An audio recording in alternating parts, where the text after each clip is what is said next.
Hi, my name is Josh Ibarra, and this is my video for Module 13 for EDL 851 case study about the teacher who is dealing with some issues at home and kind of letting that affect the way she teaches and then how they kind of deal with it.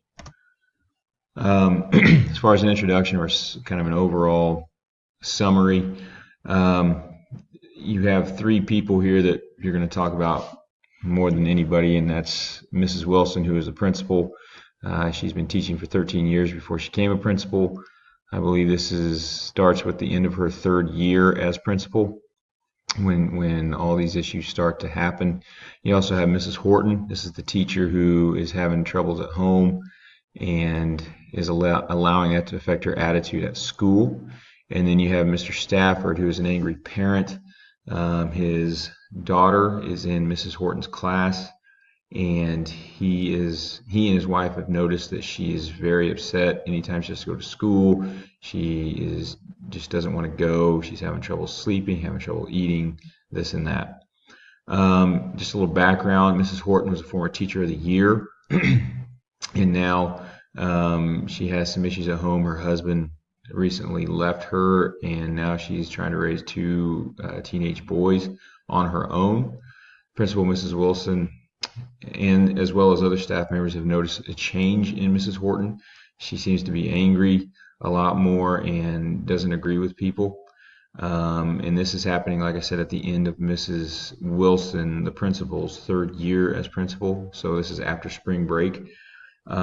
She kind of sits back and doesn't do anything about it early on in hopes that the summer break will recharge Mrs. Horton's batteries and get her back to that Teacher of the Year status.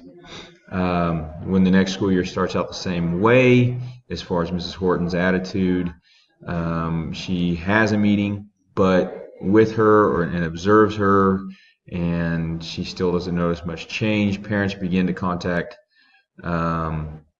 school board members as well as Mrs. Wilson about Mrs. Horton's attitude and how she's treating her students. And so it's becoming a really big issue. Mrs. Wilson hopes that a meeting between Mrs. Horton and Mr. Stafford will help ease the tensions. Mr. Stafford is kind of leading the charge. He goes in, contacts the board, contacts superintendent, and then talks with Mrs. Wilson about the whole situation. But the meeting doesn't go exactly how they planned. So issues: bad relationship with parents, trouble at home reflects work performance, poor communication between teacher and principal. So all these issues all stem from Mrs. Horton's home life. And it's something that as a teacher and as a coach, I preach to my kids that I don't want anything outside of the classroom, outside of the school, to affect the way I teach or how I coach.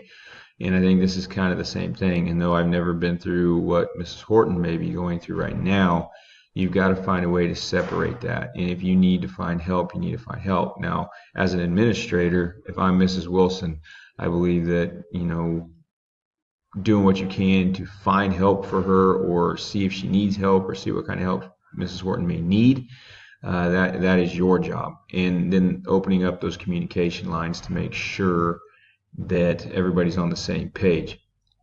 Lack of performance, skipping parent-teacher conferences, angry during meetings, supposedly, according to the children, according to the kids, angry during class and kind of demonstrative towards the kids. These are all issues that are not good and are going to lead to bigger problems if they haven't already led to a bigger problem. And so I think as a principal, and I'm going to touch on this as we go, you've got to be able to kind of take this on sooner rather than later. First, find out what the issue is. Talk to Mrs. Horton, get it out of her, figure out what it is. Second, then figure out how you can accomplish the goal of fixing the problem, and then go from there.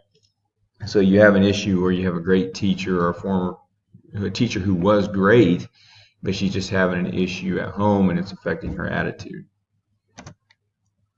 Key points.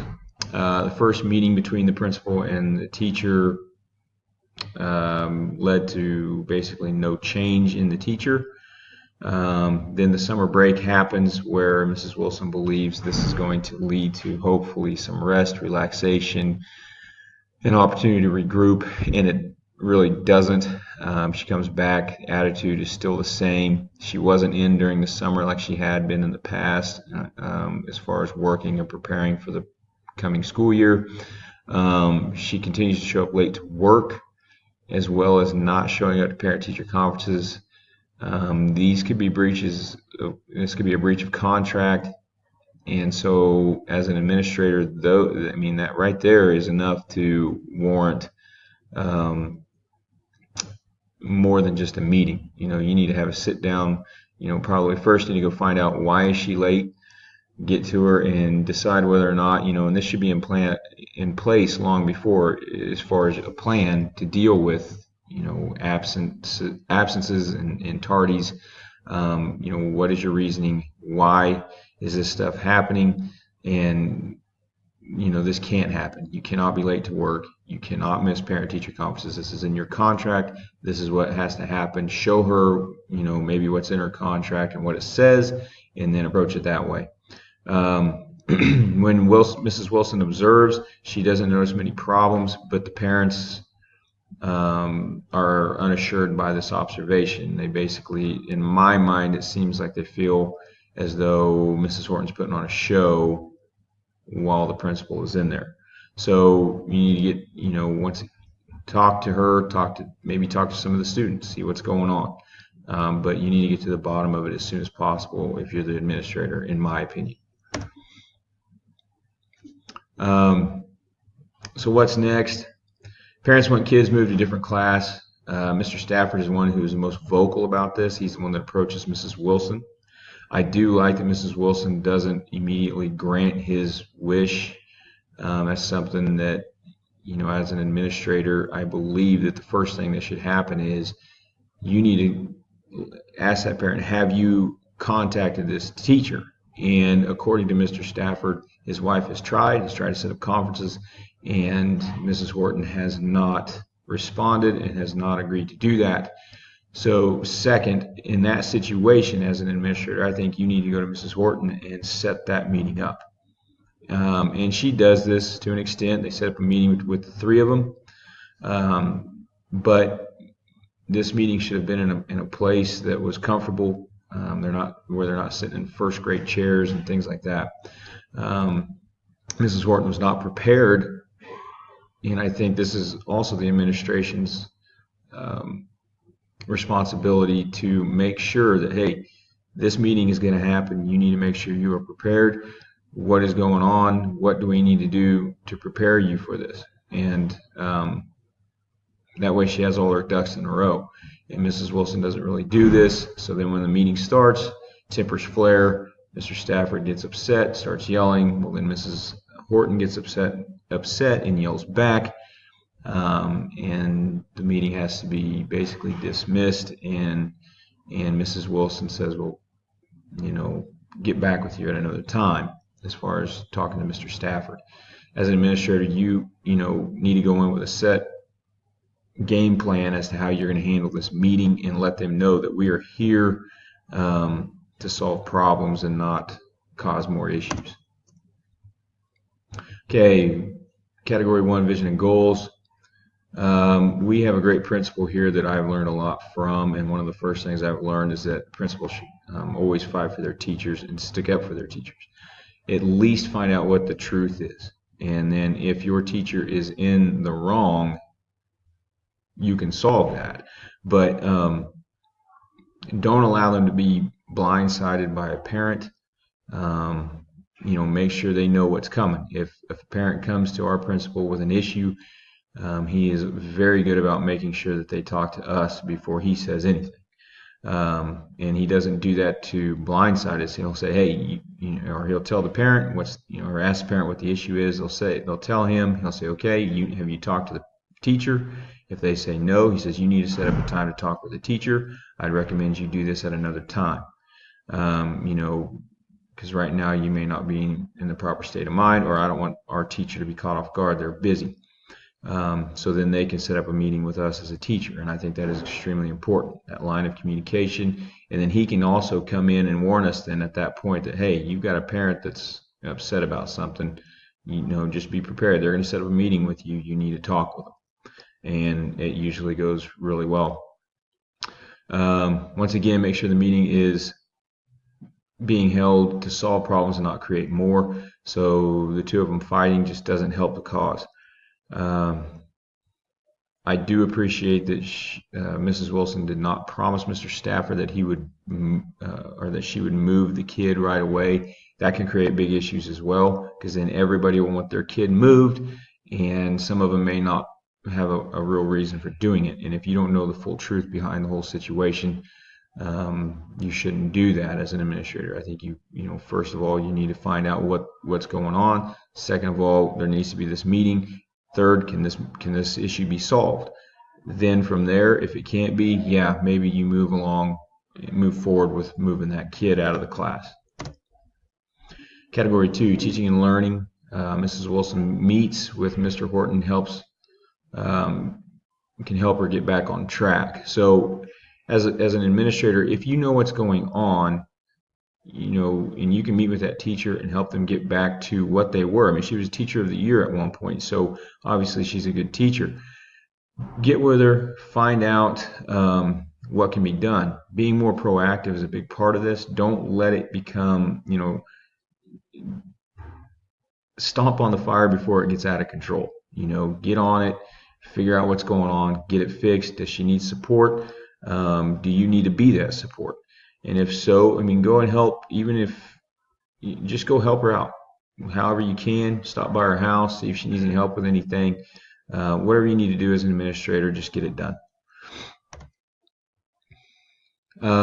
Safety and success of students has got to be the first thing. So once you hear that there may be an issue with safety, whether it be physical or mental, safety or whatever, you as an administrator need to get involved right away and get it taken care of. If this kid is not eating or sleeping and it's because of this teacher supposedly, you need to find out what the issue is and get it taken care of. Make sure that you keep, once again, the lines of communication open. Don't be kind of negotiating behind the teacher's back.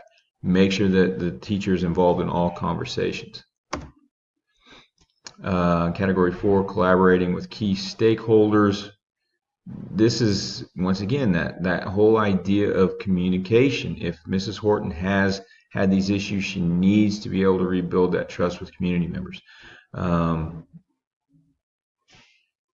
You could arrange a parent meeting with all the parents.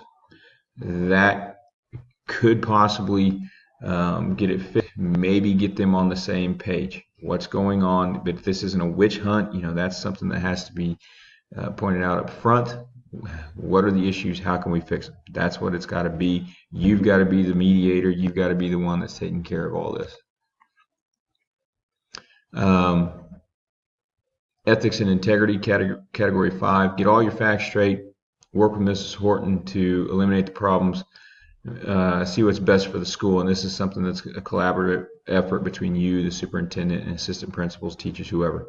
Mrs. Wilson could work at understanding Mrs. Horton's issues, try to get Mrs. Horton to seek help, treat her as if she was any other teacher. Okay, I'm rushing through this. I'm running out of time here. Sorry. Component 2, a model ethical behavior. Do what's right.